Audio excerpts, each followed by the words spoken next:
Salut à tous, dans cette vidéo on va parler du verbe être, che en chinois. Alors première chose à dire, petit rappel, les verbes en chinois ne se conjuguent pas, donc super nouvelle, hein. Vu que les conjugaisons ça fait chier, on est content. Petits exemples pour voir comment on emploie le verbe être. Je suis français, je fa guo ren. Alors je galère toujours à lire, hein. C'est pas en quelques leçons que je me suis amélioré.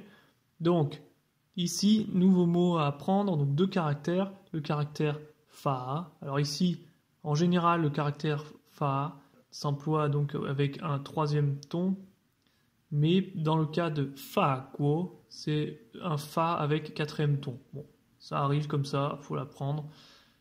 Et donc, guo veut dire pays.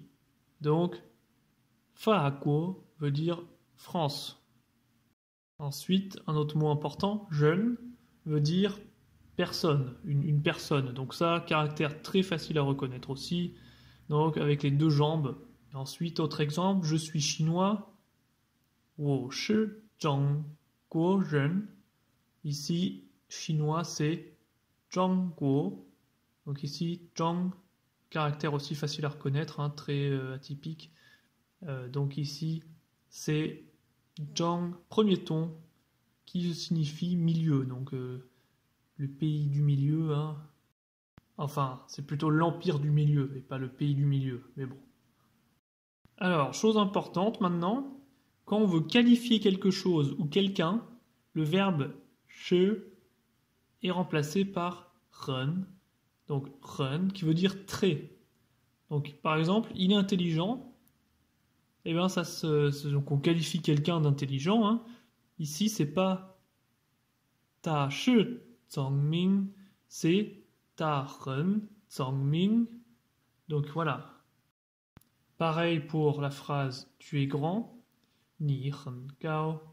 Donc ici, eh ben, tu qualifies quelqu'un de grand. Voilà, tu es grand, petit, gros, fin, etc.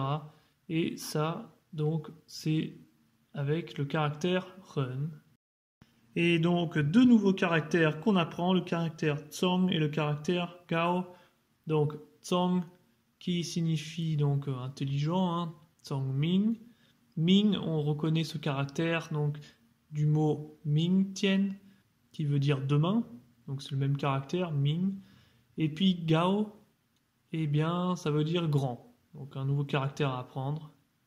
Et autre point à savoir, quand on parle d'un lieu où on est, eh bien, en France, je suis ici, tu es là, voilà, c'est le verbe être. Eh bien, ici en chinois, le verbe che est remplacé par zai. Donc, par exemple, je suis dans ma chambre. 我在我的房间.